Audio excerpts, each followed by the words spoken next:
Bob's Breakfast with Norton Way Motors Letchworth. We've had quite a bit of snow overnight.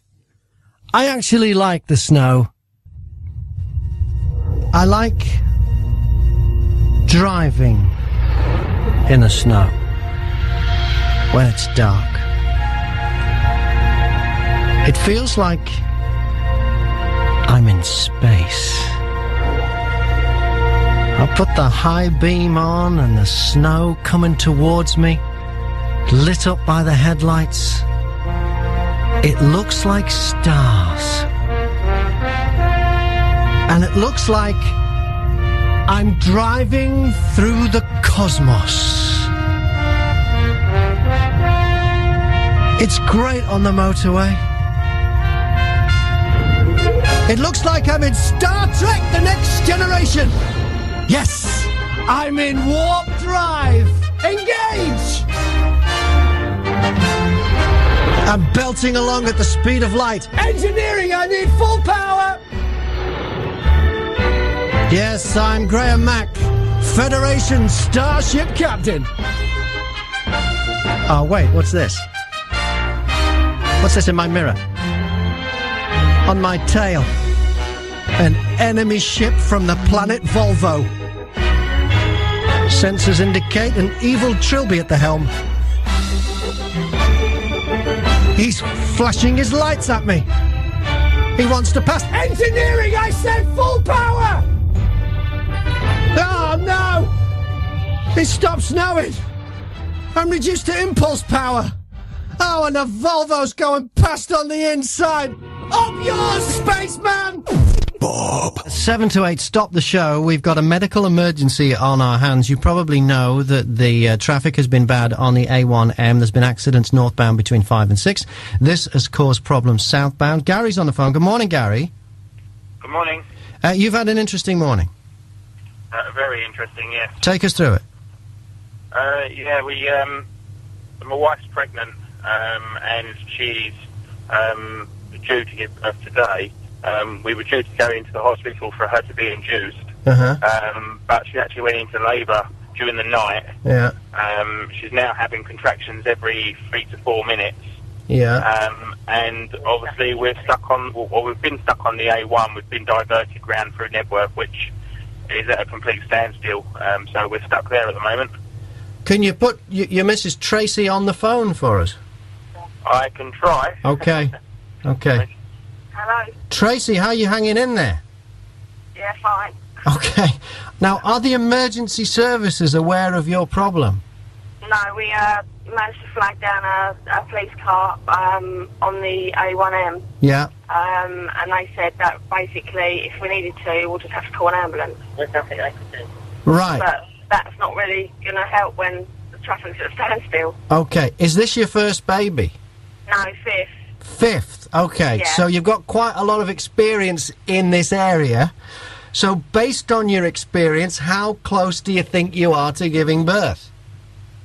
Well, hopefully not too far away, but not too quick that it's going to happen in the car. Yes. Yes. All right, put Gary back on, Tracey. Okay. You are okay? She sounds like she's okay, Gary.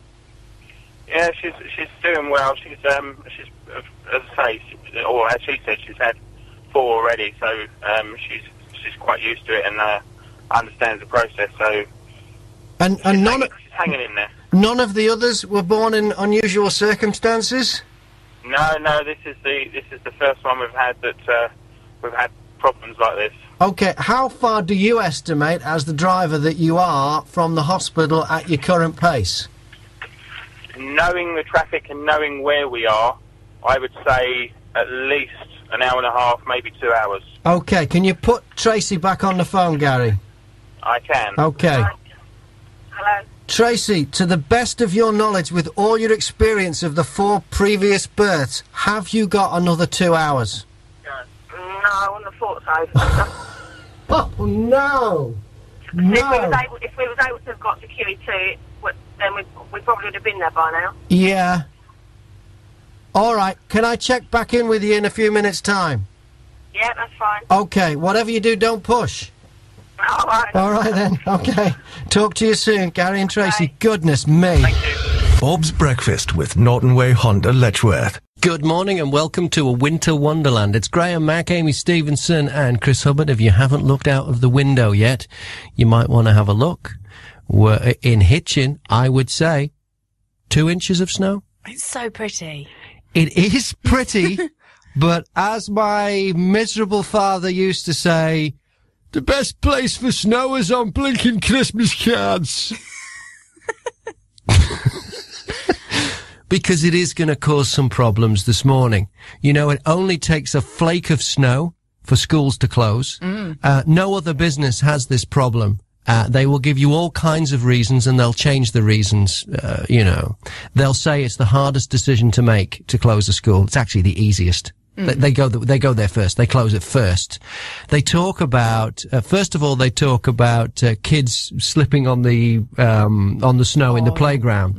So they've got to give the kids a day off. And of course, the first thing the kids do when they, get a day off is slide down a hill at about 100 miles an hour and cause even more risk. So, and there is no documented evidence anywhere ever of a school staying open on a school day and a kid having an incident. No, not one. no. Not one.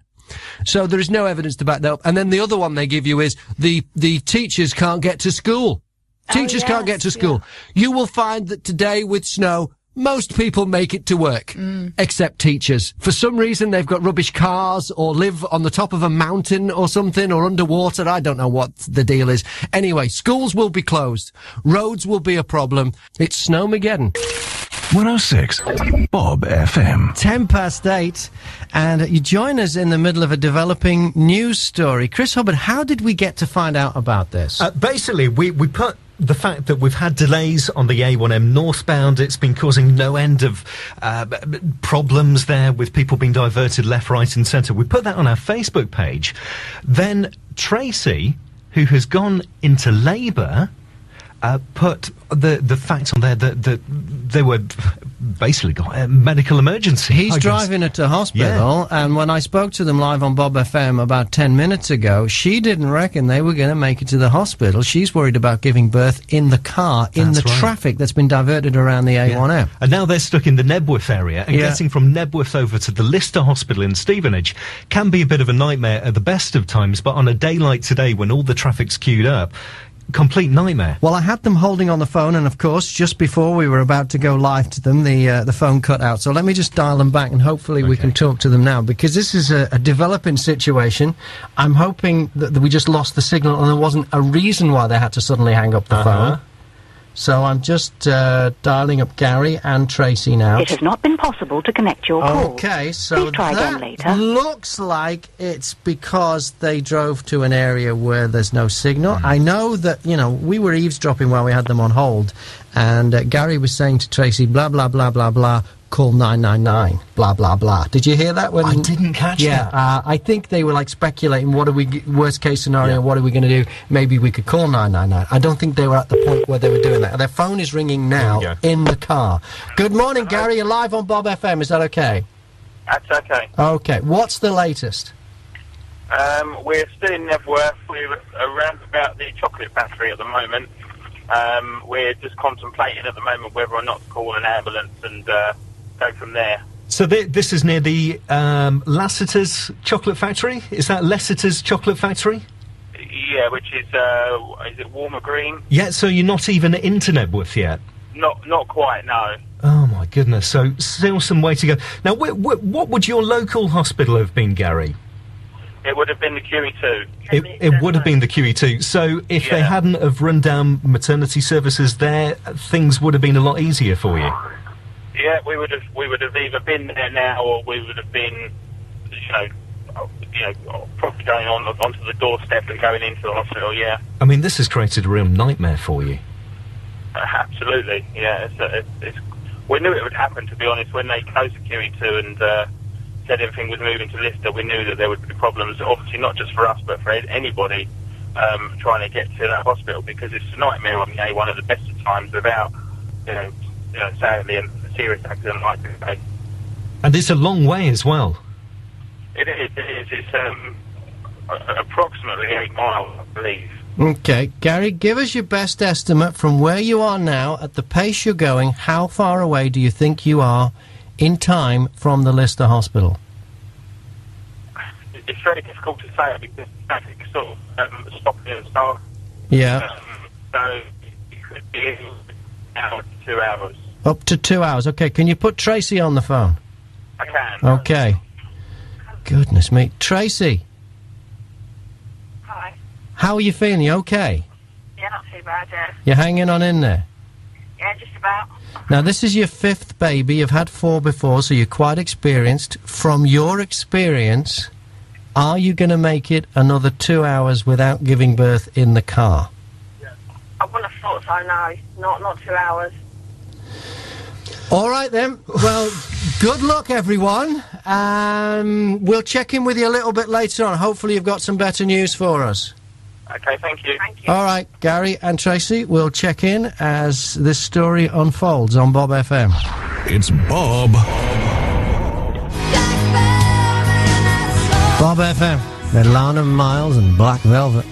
#1 song for strippers to dance to during the 80s. Black Velvet by Lana Miles. Was it? Yeah, so good morning. Morning if you are a stripper or if you run a strip club. I know it's a busy morning having to put the de-icer on the stripper poles on mornings like this.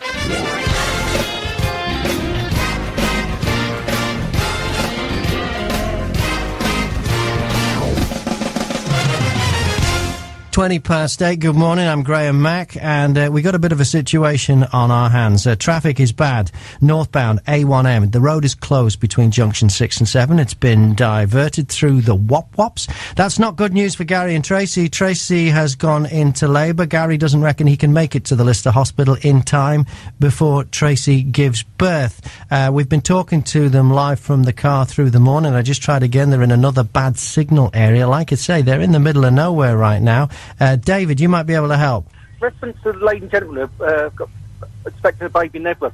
If they drive through all the lanes are empty, so I'll be able to zigzag through to Stevenage. So, but they were at the chocolate factory. Do you know if you can get them? Yeah, I know where that is, yeah. If I can't think of it. If they turn around and go down by the Checkers, they can come into the back of Datchworth. Yes. And then go through the lanes, yeah. Go into the back of Stevenage. If they got a sat nav on the phone, they'll be able to link that in. Yes. And get to Stevenage. It'll probably only take them about 20 minutes. All right, thank you very much. Cheers. All right, cheers, thanks. All bye. right, thank you. If you've any other advice or you know what to do here, or if you can give Gary any advice on how to be a midwife. 01438 422 106. 106 Bob FM. It's getting closer to Valentine's Day. When is it? Saturday, isn't it? Got to get your act together. If you're going to be desperate and dateless on Valentine's Day, like someone I know. Like me, okay. One, I'm not desperate, but I am dateless. We're trying to make you feel a little bit better. Thanks.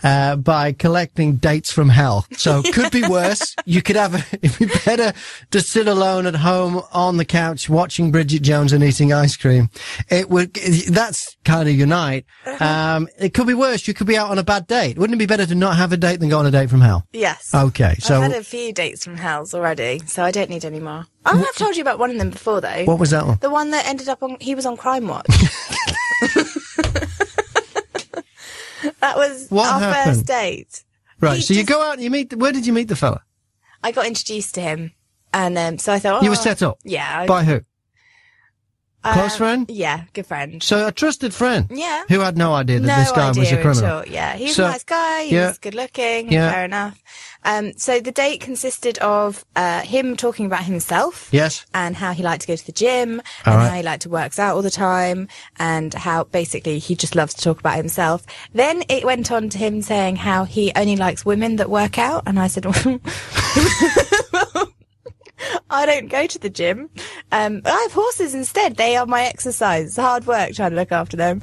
So I was like, well, that's not good then.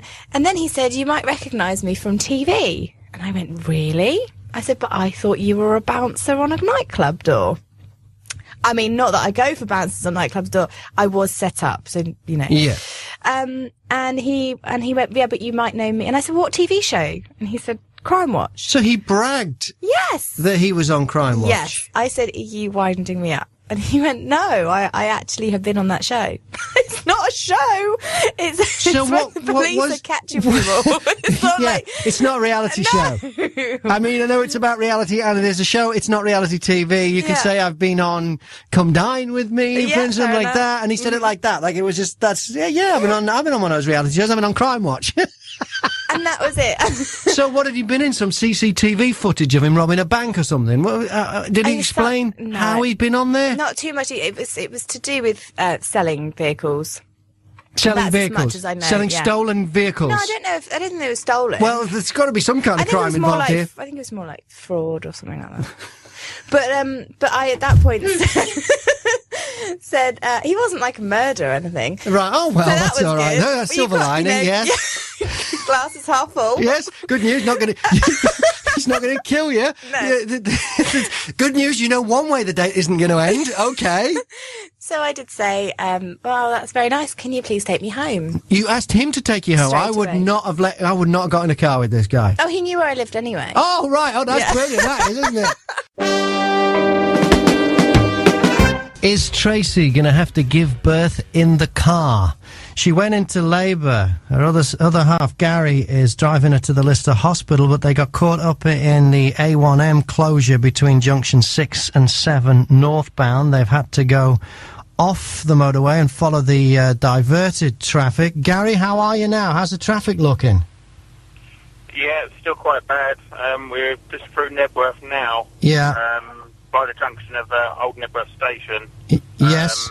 And the traffic looking on the way to Stevenage looks quite bad. Did you hear David call up a few minutes ago? I did, but I'm not 100% sure where exactly he means. I have got a sat-nav, but the sat-nav's just directing me along through the main route to Stevenage. Right. Yeah, it's not. I don't think it's worth going off what the sat-nav's telling you.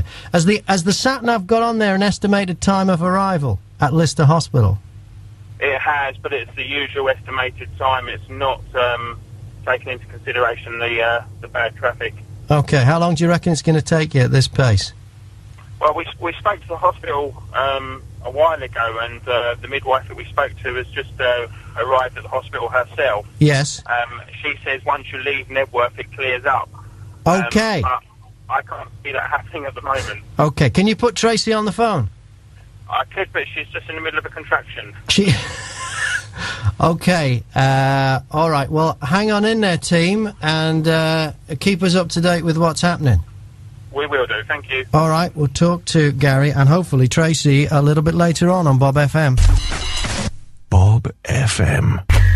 Home counties. Tricky driving conditions. I remember last time it was like this. I was driving the Bob van. It doesn't go too well in the snow.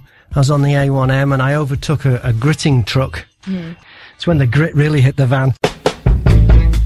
The home county's gripped by the unfolding story of Gary and Tracey. Tracey goes into labour. Gary gets her in the car and heads for Lister Hospital. As you probably know, right now, the A1M is closed between junction 6 and 7 northbound. They're diverted off. They're in the middle of nowhere. They're stuck in heavy traffic. Tracey doesn't reckon she can hang on long enough without giving birth in the car. Joe's on the phone. What can I do for you, Joe? Please could Tracey and Gary call 999 because the air ambulance ought to be able to land on a school field. Right. Does the air ambulance go for that kind of thing? Yes, absolutely. Please tell them to call. How do you know this, Joe? Because I read the local paper and I know about the air ambulance and I buy their lottery to help sponsor them. It's brilliant. And it's for exactly this kind of emergency. They'll just say to them, go to such and such school. We'll land on the school field. Please ask them to do it. I'll make sure I do, Joe. Thank you so much. Thank you. Bye. 106 Bob FM. This one was a massive drama, this road trip. What happened? So I'm driving home. It takes normally about 2.5 hours to get back here from Dorset. So I'm driving along and I hit on the M3 horrific traffic. I mean, bumper to bumper. So the first thing is I start to panic. I can't deal with being stuck anywhere. It's like a claustrophobia thing. So there's all the lanes. Control thing, is it? It's really bizarre. Even if I'm driving at a snail pace where you can't really go that fast, as long as I'm moving, I feel happy. The second I'm stuck, I feel like I'm on an aeroplane. I can't breathe, and I want to literally get out and run. And all I can think about is which way can I run. I was prepared to run through the fields. Like, I really, really hate it. And leave the car. Yeah, I can't deal with being stuck anywhere. It really freaks me out. But that goes back to the allergy thing and fear of dying. So that's another story. So I was stuck there for ages. That's for a whole different psychiatrist. Completely. Then what calmed me down was I saw a traffic patrol guy, you know, with the big yellow lights. Oh yeah, the fake cops. Yeah, those guys. So he drove past and I thought, oh, okay. He kind of made me feel better that there was safety there. So I was like, okay, I'll be okay. So I was listening to some music and just relaxing. I was there for an hour, and before I knew it, I really needed the toilet. I mean, I was desperate for a wee. So I thought, normally as a woman, you can hold it in for a certain amount of time, but then it gets to a stage where you can't hold it in any longer, and you start to get the pain and the throbbing and the starting to feel sick. And this was going on, and I saw this guy get out, and he literally parked up on the hard shoulder, went behind a tree, and went for a wee. So I thought, well, I'm going to have to do that. I'm just... No. Wait, you see, men and women are anatomically equipped differently. For us, the world is our urinal. It is, yeah. For you, there has to be some solitude, some magic of the moment, a certain degree of privacy and comfort. Right. At the very least, somebody hiding, covering you up so that nobody else can see. That's when you know you've got a true friend. So I looked They hold a coat. Yeah, they do. Yes, they'll hold a coat when you wee and hold your hair when you're sick. That's a girl's best friend right there. It is, yeah. So I was by myself, so I looked at every opportunity. Wait a minute, you'd got out the car? No, not yet. All right, so you're still in the car, you're just I'm thinking. thinking Your mind about is it. wandering, wouldn't it be great to be a bloke right now, just for 5 minutes? Yes. Right. It would be amazing. Yes. But it was going past the thinking stage of, okay, this is getting quite severe now. If I accidentally wet myself in the vulva, Dean would have a fit because Okay, I've taken his car. Can we just stop for a second? Yeah. Have you, as an adult, accidentally ever wet yourself? No, Okay. never. Okay. So this was an irrational fear, really? It wasn't, I couldn't even say it's irrational. I'd say it was close to happening. I was in that much pain. I was in trouble. So eventually, while I'm going through this thought process of weighing up my options of how much trouble am I going to be in, because if I get out of the car and the car starts to move, all the other traffic starts to move, then I'm stuck. I'm on the hard shoulder and I've got to get off the hard shoulder in the other traffic. Plus, I've got the fact that everybody could see me going for a wee on the side of the motorway because it's stationary. And then I've got the issue of if I don't, maybe I could just wee in a coffee cup, because that could be helpful. But I don't have any blacked out windows, and the kids sat next to me would be able to see in the car next door. Kids in the car next. It was Right. all just a nightmare. So I thought, Yeah. right, I can't do anything. I'm just going to have to keep going. You considered the coffee cup? Oh, I was desperate. There was an empty coffee There was cup on an board? empty coffee cup. You considered And the whole coffee time cup? I was thinking of lorry drivers and how they deal with it. And your Julie's shiwi. I was thinking if only Julie bought a shiwi, which I have to say now has never fired a shot in anger. She was worried because we went to southern Italy, which I'll tell you about a bit later on. We went to southern Italy and she thought maybe they don't have the advanced plumbing that we have in the developed world. If you've ever been to southern Italy, you know. But it turned out everything was fine. She never actually got to use it. But So they weren't a hole in the ground? They were all proper toilets, yeah. Wow, yeah. okay. Everywhere we went had a proper toilet. Most of them didn't have a seat. They had the bolt holes for a seat, but no seat. Yeah. But it was a proper toilet. Oh, that's okay. So she didn't need the shiwi. But even a shiwi in this circumstance wouldn't help you.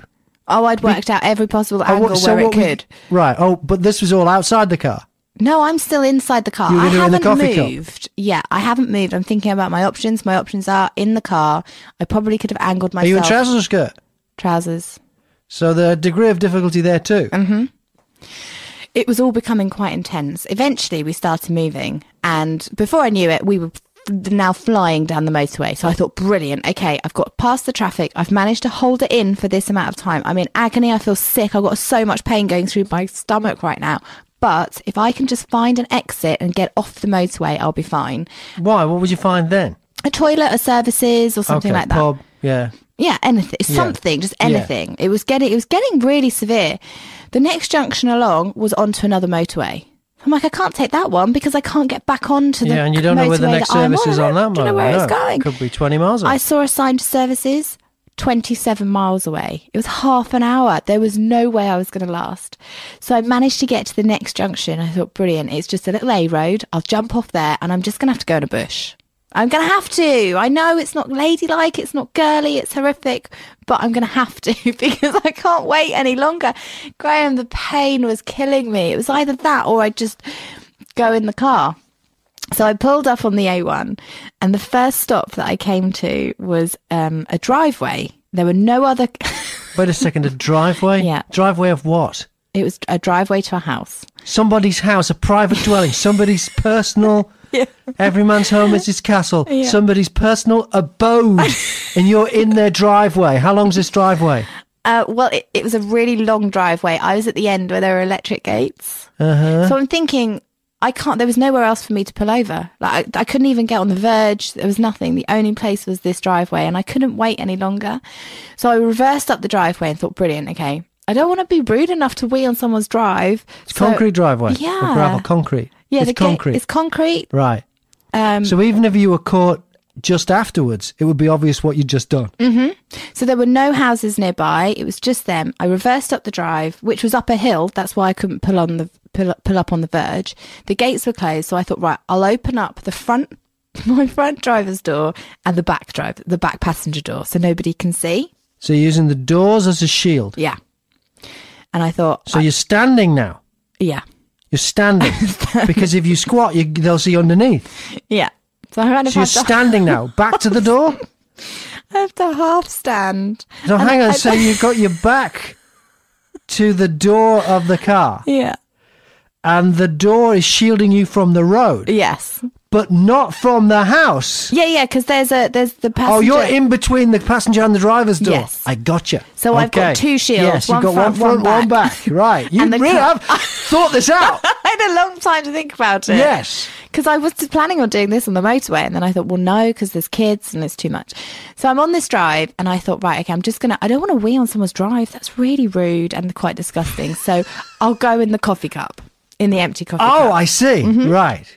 So gets to stage, 3 cars go past, and I know they're looking at me, but I'm thinking, well, I don't think they can see what I'm actually doing. So you were busy now. Oh yeah. Oh right. So the trousers are all the way down or off? Yeah. They're all ankles. Down. Yeah. Ankles. Yeah. Right, and you are... You're going into a lot more detail than I thought. I have a picture of it, and every now and again, and I just want to correct my vision just to make sure. For a second, they were seeing you from the house. No. The house the house has got a really long drive, and it's surrounded by trees and woodland. Trousers around the ankles. Yeah. Drawers are there too. Yeah. Shielded by the coffee cup, I would say. It's not a small coffee cup. It's not your espresso. It's not. It's more your Americano. Is it your venti? Is it your venti? Quite a grande, yeah. Right, it's a grande. It's a grande. So the coffee cup is there. The grande. So you're pretty well shielded. Yeah. Even if one of the doors was to fly open, you're behind the grande. Yeah, I'm fine. Yes. Right. So and you're busy. Yeah. Right. All sorted, done, dusted, and it's got the capacity, the grande, even though you were really desperate. Not really, no, because then I saw quite a few cars come along, so I thought, right, I'm going to have to stop. So the cars are going past, and you're smiling, not letting on what's going on. Yeah, right. There were a couple. I kind of hid from them for a little bit, and then I'm not really sure what happened, but I heard a beep. And I turned around and the gates are opening and the car is coming out of the drive. And you're still mid-flow? I don't know. No, I hadn't. I'd stopped. You'd finished? I'd stopped. Premature stoppage or you'd finished? Premature stoppage. Oh, you'd gone, you turned the tap off. So it's almost like you turned the tap off. Yeah, it's almost like my sixth sense said, you need to stop now. Yes. So I did, but I pulled my trousers up. I don't know because they beeped. I'm not sure if they beeped after I pulled my trousers up or before I pulled my trousers up. Yeah, but they wouldn't have seen anything because you're covered by the door. Well, I'm not sure. I don't know because their car was on an angle. So I'm not sure if they saw anything or not. And now I'm completely embarrassed that these poor people have just had someone weeing on their drive. But you were weeing in the cup. I mean, so then did you make eye contact? No, I slammed the door shut, jumped in the car, and just trousers sped are off. on and up, and everything's you're everything's redressed. done, Yes, done. yeah. And where's the coffee cup for the week? Well, I didn't want to dump it, so I took it with me. So it's in the cup holder? You have a cup of warm wee in the cup holder? I didn't As know. you take off? Yeah. Down a slope? I didn't know. You know how what to dangerous that is? The wee could go anywhere. You didn't put the plastic cup thing? Put the lid on and put But it you know how dangerous that is? What if you forget? What if you're like, so want a latte right now, and you reach and it's warm? It could have gone horribly wrong. It could have been really bad. Really bad. So now I'm driving along, like, with this cup With of a wee. full venti cup of wee and a half a bladder. Yeah. And then the pain comes back. Of course, you haven't So I finished. haven't finished. So I'm thinking, oh no. But now I'm only probably about 25 minutes away from home. No, longer than that, because it's half an hour services. I'm about 40 minutes away from home. So I'm thinking, I reckon I can just get there. You're going to push on. Push, just keep going. I'd You know, have to stop advise once. against that. Well, I've got no more cups. You're going to arrive at home with a cup of wee. Yeah. Is that what happened? So I arrive home and I run into the house and Dean's there. So he's like, you okay? I'm like, I can't talk. I need to go to the toilet. So I ran upstairs. Everything was fine. Came back downstairs. He said, are you okay? And I said, not really. I've had a bit of a bad experience. And he said, what happened? So I explained the whole scenario. And he said, did you stop just by Rickmansworth? And there's a big white house with black gates. And I said, yeah. And he went, yeah, I've done that too. He knew the house. He knew the house. He stopped in exactly the same place. So really, when that bloke was coming out of the driveway, he's going, oh, blinking at another motorist peeing in a coffee cup at the end of the drive. What is it with this house? Yeah.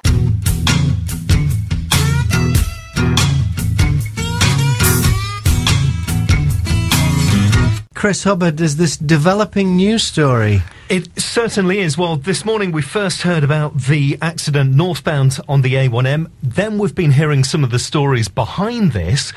It turns out that Tracey has gone into labour. She was on her way to the Lister Hospital in Stevenage. Now, their closest hospital would have been the QE2 in Welwyn Garden City if maternity services hadn't been run down there. But now they've got to go to the Lister. That's part of their journey this morning, but they're still stuck in traffic. Gary, how far do you reckon you are from the Lister right now? Hello there, yeah. In the current traffic, probably a long way off. Yeah, she's all right. But we've just called an ambulance, so... You have actually called an ambulance now? We have, yeah. Whereabouts are you? Because you're probably not that far away from Bob FM. We're near Oakfield Road, just outside or just in Nebworth. Just in Nebworth, Oakfield Road. That's not very far away from here. It's not that far away at all. Probably a mile or Can so. we talk to Tracey? Yep. Hello? Hello, Tracey. I hear you chatting away there. Who are you talking to? Mum's on the phone to the ambulance because Mum's sat in the back. Oh, your mum's in the back of the car as well? Yeah. Well, at least it's not just you and Gary, because if Gary falls to pieces, maybe your mother can stay together. Now, you've already had 4 babies before. How long before this one's coming in your best estimate? Well, contractions are down to between 3 and 2 minutes now. Ooh. Now you're a recently- new father, I'm a Chris. new dad. Fill us in. What does this mean? Well, things are getting a little bit closer now. I personally, I would, I would have been fanning myself with a sheet of paper by now. But yeah, things are. Yeah, I don't want to worry anyone. Can you put Mum on the phone, Tracey? Hang on 1 second. Okay. She's on the phone to the ambulance. Oh no, leave her on the phone to the ambulance. Don't let me interrupt that call. All right. Can we cross back to you in a little bit and see how things are going? You can. Okay, it's Gary, Tracey and her mum, somewhere in Nebworth. Oh my goodness. Not far from here. It's a drama that's unfolding. It's gripping the home counties on Bob FM. We're getting closer to Valentine's Day. Now, to make Amy feel a little bit better, because Amy will be desperate and dateless on the big day. Her love life consists of a myriad of romantic cul-de-sacs. In fact, you were telling us earlier about the date from hell. You went out with a bloke and he told you you'd been on a reality TV show. That reality TV show turned out to be Crime Watch. Yes, it did. So, dates from hell stories. What's happened to you? Jackie. I had a very similar thing to Amy, but I was going out with this bloke for a year. And we were sat in the cinema, and he turned to me and said, Jackie, you may not see me for a while. And I thought, hang on, I've never been dumped. It's not going to start now. Why? Says me. Because I'm going to be arrested. What for? Fighting. What? Yes, I held the coats. This is what he told me. I held the coats while the other boys sorted these group of lads out. So what are you going to be arrested for? A fray. Do you know what I said? What? My mum is going to kill you. And was he arrested? He said, the last thing I'm worried about is your mum. I said, I would be, because my mum is going to kill you. Yes, he was arrested for a fray. And given, a little fine, and I think he had community service, I can't remember now, it's so long ago, but I was so embarrassed, and his name was in the paper and everything, our local paper, and I was so embarrassed. Hold on. Seeing any of the boys that he ever went out with to play. Yeah. He wasn't allowed to play with them again. So you were with him for a year. Is this the one that you ended up marrying? It was. It was. Are you still married? Yes, 20 years later, but I never knew. I never knew he did it. I mean, how on earth was he going to tell me? Why tell me? Actually, I know why he told me in a cinema.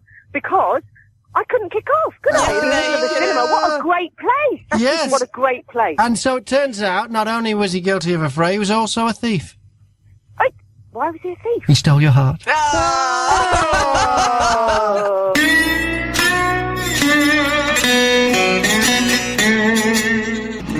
Middle of an emergency, Gary driving Tracey to the Lister Hospital, but they've been taken off the A1M because it's closed between junction 6 and 7 northbound there. They're in the wilds of Nebworth making their way through. Mum's in the back of the car. She's now called 999 for an ambulance to see if they can get Tracey to the hospital before she gives birth. Mark's on the phone. You think you can help? Hey, Graham, if they're near you at Nebworth, why don't they shoot through Nebworth House, Junction 7, where the motorway's open, and then straight down the A1 to Lister? That's what they should do, but they seem to be stuck in traffic there. I mean, I don't know how bad it is out there, but they can't be that far away from 7. You know, if they go like that back way past Tesco's and... yeah. Well, that's absolutely solid. I mean, I come down Gresley Way, and Gresley Way is gridlocked. Well, how would they go then? On the Codicott Road? Well, if they come up the Codicott Road to Nebworth, to where you are, yes, cut through Nebworth House, and they'll come out at Junction 7. Oh, cut through Nebworth House. I get you. You go in the back entrance of Nebworth House. Yeah. Go across the grounds of the house, and then come out at the junction on the roundabout. At the Novotel. Brilliant, Mark. Thank you so much. Okay, speak to you soon, Graham. Cheers. Bye. 106 Bob FM. We have some urgent breaking royal news. This is hot off the press from this morning's Daily Mail and Daily Mail Online. The headline is: William and Kate carry their own bags and baby. Royals look like any other family as they trudge up aircraft steps on way home from Caribbean. What does this mean? What's happened here? I don't want to start rumours of a constitutional crisis, but could it just be, maybe, that Kate and William are just human beings?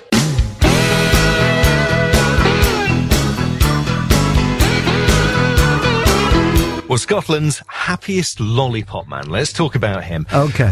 He has been banned by the local council from high-fiving children as they cross the road. A statement from Western Bartonshire Council said, all patrollers are instructed when crossing children over a road to remain static with one hand on their stick and the other stretched outwards. This ensures that they can be seen and effectively provides a barrier between school pupils and the traffic. And then he went on to alphabetise his paper clips. How about then, if he just had, like, one hand on his lollipop, one arm out straight? I'm actually demonstrating this. I know you can't see me through radio, but I'm actually demonstrating it for Graham here. Yes. And the kids actually went up to the hand that was out and high-fived it. I'm not sure whether a man who has one hand on his lollipop should be working with children. Graham. Bob's Breakfast. Gary, where are you right now? Yeah, we're still at Oakfields Road, just waiting for the ambulance now. Now, is that the plan now? You're going to wait for the ambulance, or are you going to keep trying to get through? No, the ambulance people have said to stop and wait. Okay. It'd probably be quicker just to do that anyway. Okay, so if someone around Nebworth is hearing ambulance sirens and seeing blue lights in your mirror, please do whatever you can. I know the traffic is just gridlocked because of that problem on the A1M, but just get up onto the verge or the curb, or just let them get through, because they've got to get to them. So how is Tracey? She's doing okay. Not great, but she's doing okay. Can we talk to Tracey, Gary? At the moment, no. She's having contractions again. Okay. Is her mum still on the phone to 999 in the back of the car? She is, yes. She is, all right, so we can't bother her. So did they give her any idea, do you know, how long before the ambulance gets there? They said it's on the road that we're on now, so it shouldn't be too long. All right, we'll check in with you soon. Okay, thank you. All right, hang on in there, Gary. Thank you. Bob FM.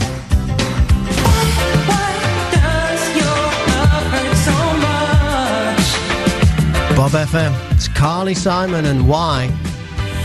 I can't take this song seriously anymore. You see, I used to work at Warrington Tool Hire, and the young lad there, called Mark, used to shout out an extra line to that song whenever it came on the radio. So he'd be sweeping up the workshop, and Carly Simon would sing, "Why does your love hurt so much?" And Mark would shout out, "'Cause you still got your tights on." Bob's Breakfast with Norton Way Honda Letchworth. Gary and Tracey have decided to stay where they are in Nebworth. They were heading for the Lister Hospital. Tracey is in labour. They don't think they can make it. They've called an ambulance now. They were stuck in that traffic because the road has been closed on the A1M northbound, junction 6 to 7, so they've ended up on the back roads of Nebworth. I can tell you that Michael Button has just tweeted with a photograph of the ambulance on its way to you. So hang on in there, Tracey and Gary. That looks like good news. Michael says, just seen the ambulance by the Vauxhall dealership. They're en route. So good luck on that one. 01438 422 106. Good morning. Who's this? Oh, good morning. My name's Kevin. I've just driven in from Stevenage right away through Nebworth and that way up to Welwyn Garden City. Yeah. And just let you know that it's to add injury to the wound. At the clock roundabout, there's an articulated lorry that is actually just broken down on the roundabout itself, which is now blocking the traffic. It can't go anywhere. Okay. Hey, thank you very much, Kev. Okay. Cheers. That's right. Let's Okay, hope bye now, bye. that doesn't stop the ambulance getting through to Gary and Tracey. It will. Okay. All right. Thanks a lot, mate. Unless the ambulance goes round, obviously the opposite way round. But I mean, the traffic is just as bad going the opposite way at the moment, obviously. But yeah, I mean, from where you come off the A1M at Welwyn, that is just literally 2 rows of traffic just not moving anywhere. All right. Thanks for the update, Kev. Appreciate it. Okay. All right. Okay. Bye. We'll go live to Gary and Tracey in a bit on Bob FM. Bob's Breakfast with Norton Way Motors Letchworth. Waste food from factories and restaurants in Hertfordshire is now being converted into electricity. Now, this is all due to a new £12 million anaerobic digestion plant.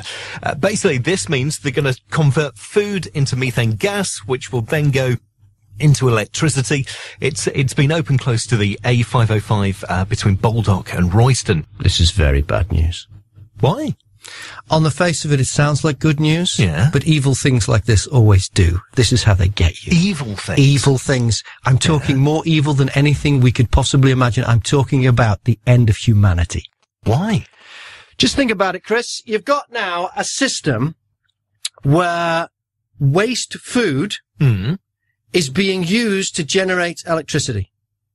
Yeah. Waste food is still food. We used to feed it to pigs. And you don't need waste food normal food would do. Okay. Robots. Robots? We're worried about robots taking over the world, and now this will let them do that. The biggest thing that lets down robots is they need electricity. Yeah. Which means they have to be on a long extension lead, or they have to be charged up every night. That's right. Now we have a system where food can be turned into electricity. Electricity is what powers robots. We now have the technology to develop a robot that does not ever need to be plugged in. It can eat our food. Oh my goodness, you're right. This is terrifying. We need to stop this. Because first the robots steal our jobs, and now they take the food from our mouths. Just had this via Facebook from Tracey's mum. Just want to thank everyone for all their help and advice. We are now all aboard an ambulance heading for Lister Hospital. Tracey, doing well considering. Good news. Keep you posted on Bob FM. 106 Bob FM. And Benedict Cumberbatch's wedding to Sophie Hunter is being described as magical by his spokeswoman. A representative for the Imitation Game star said the couple were surrounded by their close friends and family for the service. That's the latest from the Bob FM newsroom. More at 8. Only a matter of time till she has a cumber bun in the oven. Tracey's mum is on the phone right now. Good morning, Tracey's mum. Good morning. What's your name? Linda. Linda. Bit of a morning for you. Slightly, yes. Very much so. Okay, so where are you right now? Like, Tracey's now in the hospital, in the room where she's going to actually give birth. She's been examined now. Mm-hmm. Gary's with her. I've got walkabout so I can talk to you on the phone. Fantastic. And how is everybody bearing up? When the ambulance first got there, Tracey's blood pressure was really high. Dangerously high because of the stress and everything. But once she'd settled into the ambulance, by the time we got here to the hospital, it had gone down to normal. Yeah, that must have been how long did it take for the ambulance to get there? Because we kind of lost contact after Gary had called the ambulance. Oh, you called the ambulance, didn't you? You called I called the ambulance, yeah. I took it upon myself because I've had 10 myself. You've had 10 babies? Yes. And I was getting to a point where I thought, this is not good, this is going to happen in the car if I don't do something. Right, so Mum took control. Enough of you messing about. Never mind Gary playing the hero, trying to drive her to the hospital. I'm taking over now. You'll do as I say. Absolutely, yes. So I phoned the ambulance, and this is where we are now. So. Okay, and how were the team in the ambulance? Were they good? They were absolutely fantastic. Great. Yes, absolutely brilliant. You know, the whole of the home counties has been following this story. We have picked up on a few bits and pieces. I've just turned my phone back on. Yes. And my phone just almost exploded. So we have picked up on bits and pieces. Obviously, Tracey's not quite with it at the minute. Yes. But she will be really surprised at all the interest. Okay, well, we'll check in with you in a bit, if that's okay with you. Yeah, that's absolutely fine. All right, that'll be good. Okay, then. We'll keep all up right, to date. Thank you. Bob Bye. FM. Bob FM. Bob FM. Eric Clapton. Cocaine. Shame it's a drug song. It lets it down for me. Good song. Shame it's not about, like, gas barbecues or something. Know what I mean? Just me. If you wanna heat meat, you can heat it a treat with propane. Parents who feared a 29-year-old imposter was attending their children's school have been told he's actually a 14-year-old boy.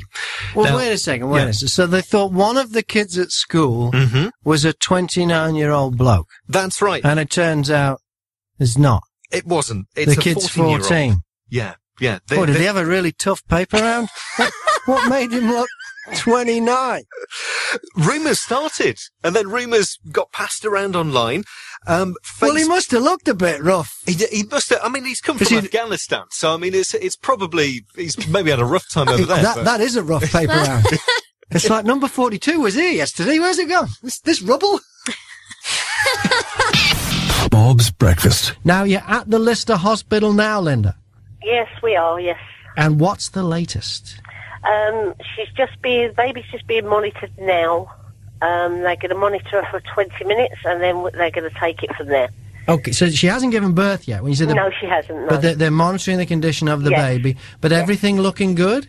Everything's looking fine. Contractions are a lot stronger now. I think she's more relaxed now, so she's letting go a bit, and the contractions are a lot stronger.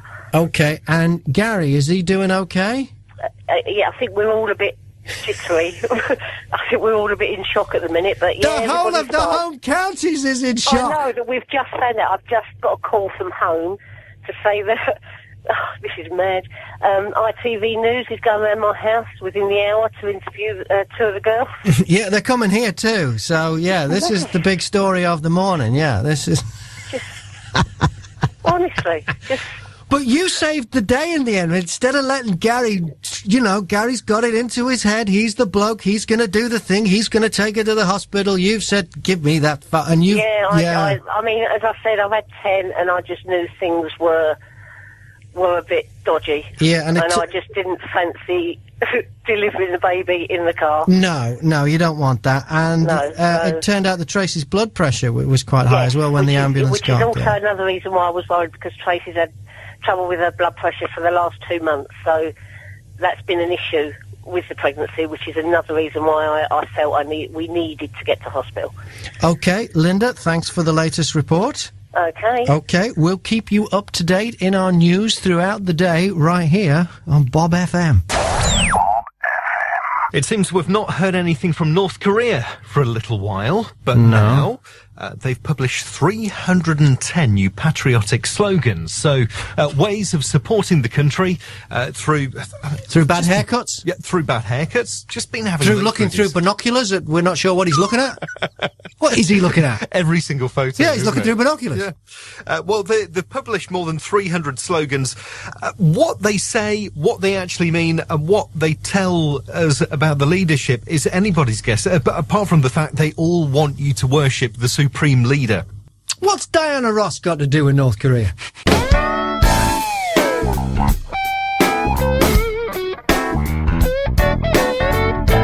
Linda's on the phone. Good morning, Linda. Good morning. It was quite chaotic yesterday, wasn't it? It was just, me and Tracey just sitting in there, just going through all the Facebook and everything on our phones, and just absolutely astounded by it all. You became world famous. Yes, we realised that. It even went to America as well. Oh, yeah, no, it's gone round the world, this one. This is a big story. Yeah, it's gone round the world, this one. Australia, Canada, everybody's talking about this. Oh, goodness me. So when Gary... Well, it was you that started this off, because you were in the back of the car and you put something on Facebook, didn't you? I did, yes. Yeah, and what did you put on there? I just... you had put a report up about the accident. Yeah. And I commented underneath saying, oh my goodness me, we're stuck in this traffic and Tracey's in labour having contractions every 3 to 4 minutes. And what point did you get to where you realised that although Gary was trying to be the hero and drive Tracey to hospital in time, you were going to take matters into your own hands and dial 999? Well, we were led to believe that when we got to a certain point past Nedworth, yes, that the traffic would ease. Yes. So I sat it out and waited for that, and that did not happen. Yeah. And when we got to that point, all you could see, front and back, was just traffic. Tracey was getting a bit stressed. Yeah. There was problems with her blood pressure that I did not want to take any chances on, so that just decided me. Okay. And were you worried that the ambulance would even get through? Yes, I was worried. Yes. Okay. But the ambulance people kept me on the phone the whole time. Yeah. Until the ambulance arrived. Yeah. So, but yeah, that was really scary, I have to say. But a happy ending. A very happy ending. She's absolutely adorable. Now, you're in that hospital right now. I am, Can you put Tracey on the phone? Yep, hang on a minute. Fantastic. Hello. Tracey, how are you? Hello, it's sore. Now, yesterday morning, I remember talking to you, and I said, Gary reckons you could be another couple of hours. Can you hang on that long? You said, I don't think so. Yeah, no, it was a bit of a stressful situation, which I think we got to hospital in the end about 9:15. Yeah. And then I didn't really sort of like notice time really after that, but it all ended up in complications and a bit traumatic. Did it really? What were the complications? Yeah. Well, she just, even though it was progressing, we got to the hospital and they checked me and I was already 7 centimetres dilated. And then basically it was a case of waiting for her to arrive at that point, but with the blood pressure that was still high on and off. Yeah. I then tried to push her out, but I was just so tired and I've been through so much that they prepped us for theatre and said that it might possibly have to be an emergency caesarean. But if they could do it via the forceps, then they would. Yeah. And they did, but I've never been through anything in any of the births before like that, so it was quite traumatic. Because this is your 5th one. Yeah, Yeah. she is, yeah. And last. Oh, you don't even want to think about that. This is the last one. Okay. And last. Okay. And she's a beautiful baby? She is really lovely, yeah. She's just been laid most of the night in a cot, just laying, wondering what all the other babies are crying about, just laid there, really chilled out, really. Ah, are you looking at her right now, are you? Yeah. Ah. So And what weight? She was 7'5". Yeah. So she's a really lovely colour. She's got quite a bit of hair and she just really chilled out and laid back. So hopefully she stays that way. And what did you call her, Tracey? Melody Sophia. Melody. Yeah, Melody. You decide not to go with Bob? Decided not to go with Bob. Because that would have been my, that would have been my choice, the Bob baby, Yeah. Bob. No, she's been Melody Sophia right from the offset. So Okay. We couldn't really change it, really. Well, everyone who listens to Bob FM feels like they're part of the extended family now, because we all went through it with you. We all went through the stress. You did. It was. I mean, I do recall most of it. It was just obviously when I got in the ambulance, blood pressure had rocketed to the highest it had ever been. So it was just such a good job that Mum decided to call the ambulance, because obviously, I wasn't feeling poorly with high blood pressure, but obviously wasn't good for Melody and could have affected her and could quite easily have, obviously affected maybe the ambulance guys are really... Well, Tracey, thank you very much for letting us share your story. Thank you for kind of making it a bit worldwide. Well, on behalf of everybody who listens to Bob, thank you so much to Melody. And Melody, if you can't be Bob, maybe on behalf of the listeners to the radio station, Bob's your uncle. Bob's your uncle, exactly. Bob's your uncle. All right. Thank you very much, Tracey. Thank you ever so much. Bye. Thank you. Thanks, everyone. Bye. Hi, it's Graham Mack. Back to the podcast in just a sec. If you're enjoying it, tell your friends, share it and link it on Facebook and Twitter. The company's to blame for nuisance calls and texts, which some people are getting many times a day, can be fined up to £500,000 under new legislation. Is this specifically just phone calls? No, texts as well. And text, but not email? Not email, no. Because I have to say, I can't remember the last time I got a junk text. I've been very lucky with that. It was something, I think the last one I got was something, have you had an accident? I think it may have even been a car insurance one. Generally, they're like car insurance. It was a kind of an ambulance chasing PPI thing. I think it was. Yeah. That was. But I'm telling you, it was over a year ago. Yeah. As far as nuisance phone calls go, maybe 6 months ago, we got a couple at home trying to sell us something, but not enough for it to be a problem. Yeah. But spam email, hooly dooly, see nothing like it. That warrants a hooly dooly, doesn't it? It does. When are they going to sort that one out? That, to me, is the big problem. I mean, every single day here, we're getting so many, aren't we? Yeah. How to satisfy your woman? That's right. I get a lot of those. I had 5 marriage proposals last week? Marriage proposals and how to satisfy your woman. See, so there's a lot of women out there that want to be satisfied. And there's a lot of people who want to show you how to satisfy women. With that knowledge, why don't they just go and satisfy these women that are desperate to be satisfied? How do I put these two groups together? Thanks for downloading this podcast. You know, every time we publish a new one, you can get it downloaded for free automatically when you subscribe through iTunes.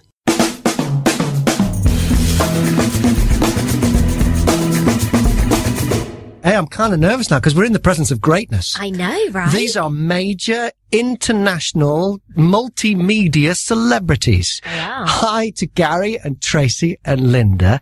Now, we haven't spoken to you on the radio since last week, but the week before, on the Tuesday, it was quite eventful. It made international news.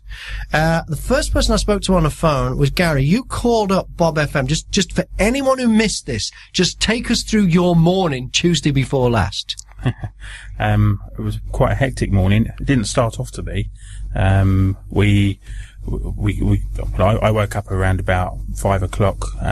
Tracey woke me up saying that she'd been in labour for a couple of hours.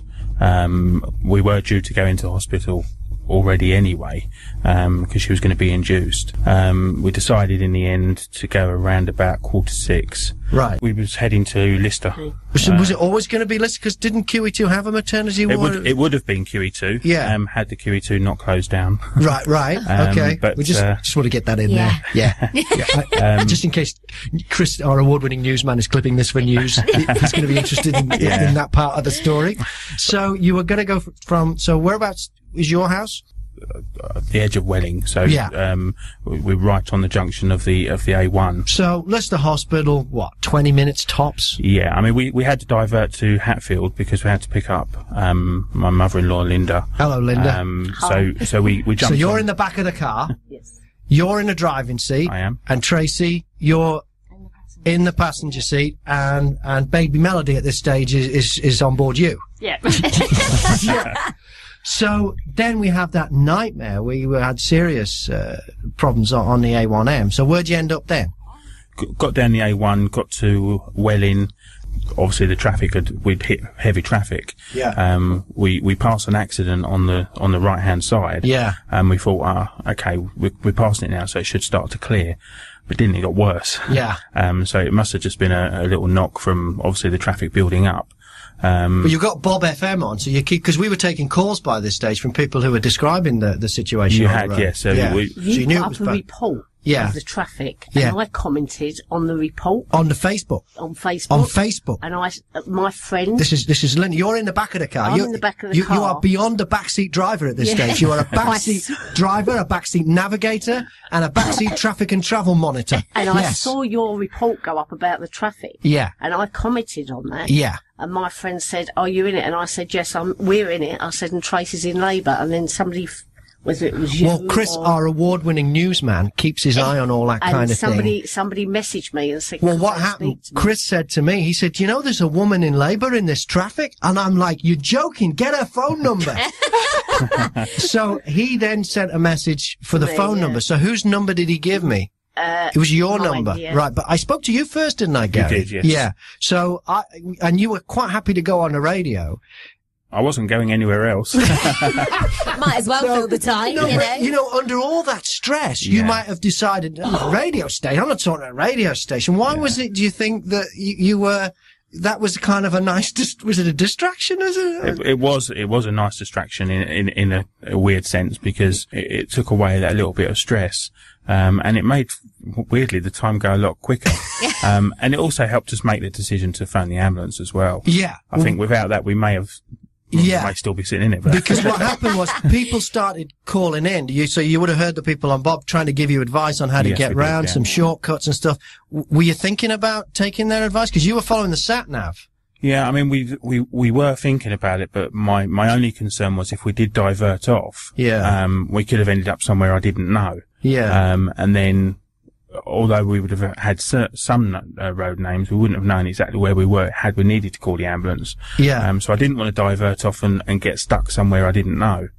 Now, Tracey, I spoke to you and I said, how long do you reckon you can hold on? Because this isn't your first, this is your fifth baby. Yeah. So I asked you how long you could hold on, and you were saying not long enough to get to the hospital at that stage, wasn't it? Yeah, I know.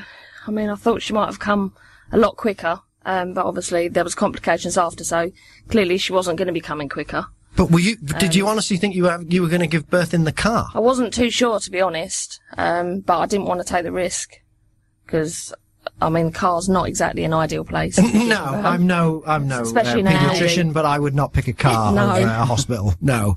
All right, so Mum's in the back listening to all this, and eventually you pulled rank, Mum. Yes, I decided to. We had talked about it before that. Right. And then I just said, that's it. I said, because we were led to believe that when we got to a certain point, the traffic was going to be clearer. Yes. And we got to that point, and There's it was no just better. no better. So you said, give me that phone. So I said, right, that's it. I'm going to phone the ambulance. Right, so you dial 999. Yeah. How long they take? They were fantastic. You was on the phone the whole time. I was on the phone the whole time, yeah. The ambulance people were fantastic. I mean, they arrived. They had to come from Welling Garden City Hospital, and they arrived in, I would estimate, between 10 and 15 minutes. Well, at this stage, once you'd called the ambulance, everybody was behind you. We were getting tweets. There was one guy tweeted the picture of the ambulance going past, and his tweet said something like, "Tell him to hang on. It's on its way. It's just gone past me." And it was a picture of the ambulance going past. Well, the funny thing was, the person I was on the phone to told me to get out of the car. Yeah. So I got out of the car, and after a few minutes, a car bibbed, and I thought, I don't know, having a look to see who it was, and I thought, I don't know who that is.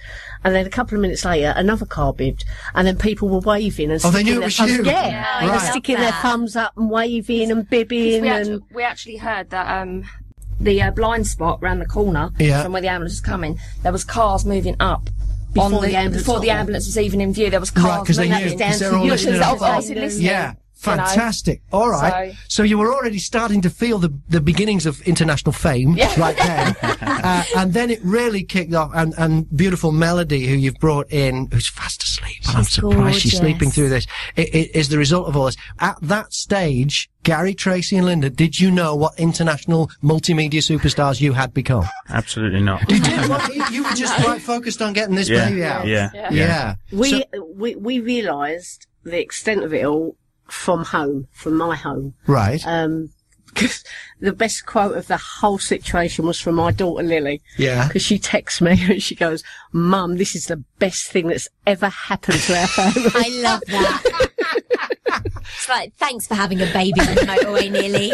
We were actually caught out when we got the call from ITV News. Chris said to me, "Hey, ITV News are on the phone. They want to come and do a piece." I'm like, we couldn't believe what a big deal it was. And then I watched the news that night, and they had the whole story on there. It was all around the world. I got friends who work on radio in Australia were contacting me and saying, "What's happened here? What's going on here?" Really? And, I was really scared that morning. I thought, this lady's going to have a baby in the car, and we're going to be on the phone to her husband, and I'm not going to know what. I was really, really scared.